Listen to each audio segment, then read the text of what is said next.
बिस्मिल्लाहिर्रहमानिर्रहीम। फ़िक्र करो कि वक्त बहुत तेज़ी से गुज़र रहा है। जल्द ही अल्लाह से मिलने का वक्त आ जाएगा। फिर ये बहाना नहीं चलेगा कि वक्त नहीं था। जिस दिन तुम दूसरों का दर्द खुद पर महसूस करने लगो तो समझ लेना कि तुम अशरफुल मखलूक़ात हो। अगर हालात पर आपकी मजबूत गिरफ्त है तो जहर उगलने वाले भी आपका कुछ नहीं बिगाड़ सकते।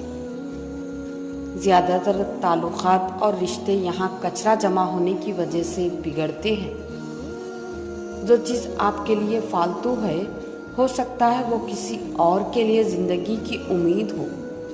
सब रिश्ते वक्त के साथ रंग बदल लेते हैं, सिवाय माँ के वो वैसी ही रहती है जैसी होती है।